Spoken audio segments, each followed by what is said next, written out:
Hi everyone, it's Jerry. This is video 3 from the Beginner to Chess Master playlist, which is a progressive series of videos. And I'd like to share with you an approach to thinking about chess, a structured way to think critically about the game so that you can help yourself to improve your understanding of the game. Now, I have 4 things in mind when I'm referring to this structured way of thinking. And it runs as follows. The first is to simply be curious about the game, to ask yourself a question about the game, a relevant question, one where once answered, or if answered, you will have a better understanding of the game, or it will have improved your play in some way. The second is to make observations, to gather information about your question, brainstorm, use some reasoning, see what you can come up with. Third is draw a conclusion. What is some idea that you have based on the information you've gathered and the reasoning you've used? Come up with some theory. And lastly, test your conclusion. Does it carry any substance? Does your theory hold any weight? Might we consider it a general principle, something that can act as a guideline for our own play? Now, let me give you an example of what I'm referring to here. Let me put this into context. Suppose you're curious about the following. Suppose you'd like to know what squares are good squares for a knight. It's a perfectly reasonable question. Let's investigate it further. Okay, what do we know about the knight? Okay, well, here are some things. For one, he moves in an L direction. Okay, basic point system, relative value for the knight.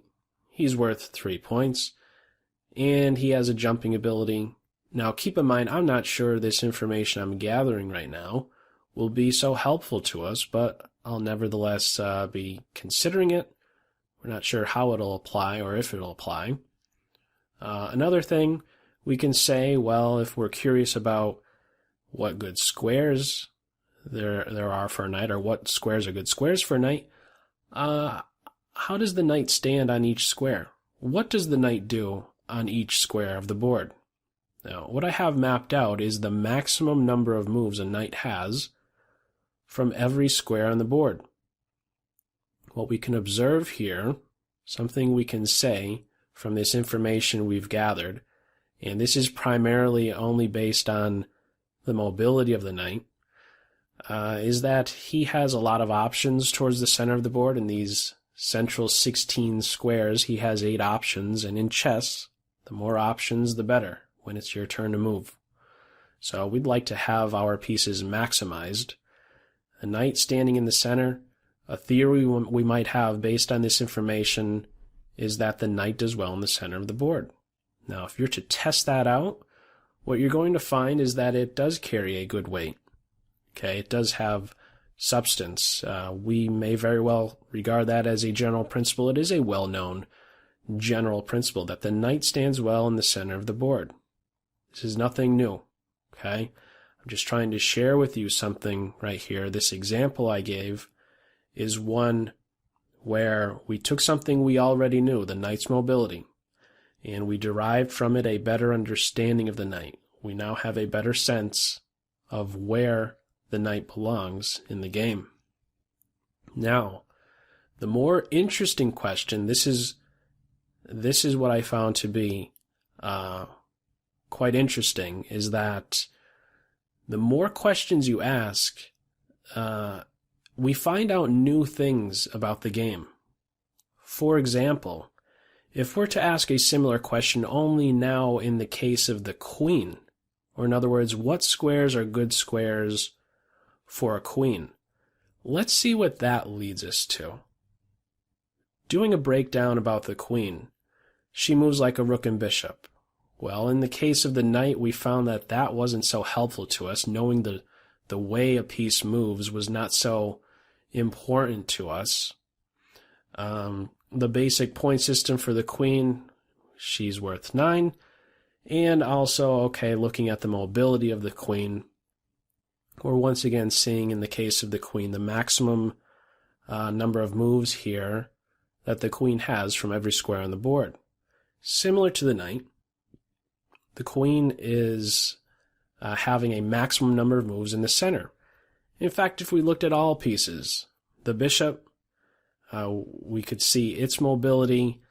If we have a look at the rook, we could see its mobility on the board, and even the king. We could have these breakdowns on board and see where it's well placed. All pieces tend to be well placed in the center.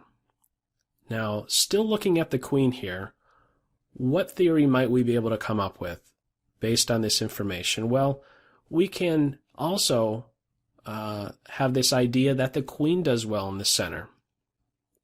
Now, if we're to test that conclusion, let's see about that.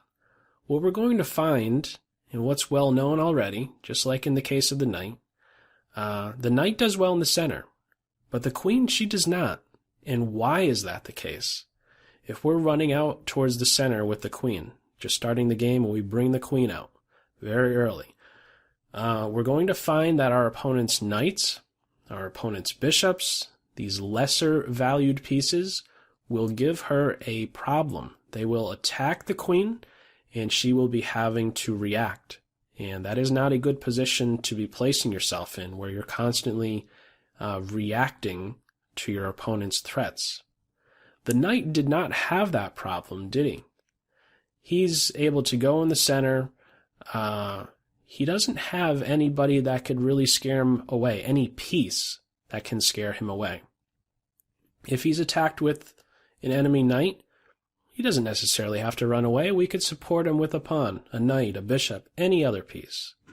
Same thing if he's attacked with a bishop. We have that option of supporting the knight. The queen does not have that luxury. Now, this new question, this what squares are good squares for a queen, that we find she doesn't stand well in the center. But this might raise an even more interesting question. Is there ever a time where the queen stands well in the center? There is a good answer to that. Now, how we might find that out is looking back about our understanding of the knight.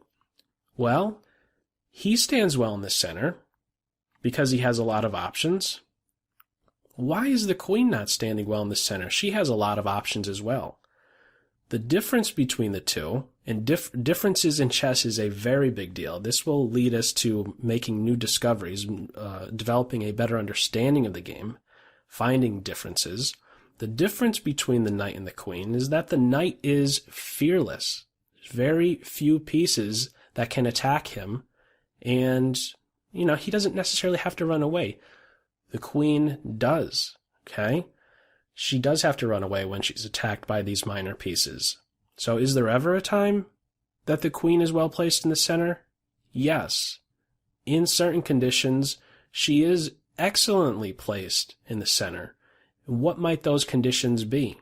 Well, if the only thing holding her back from being close to the center are lesser valued pieces attacking her, what about positions where there aren't so many lesser valued pieces that can be attacking her?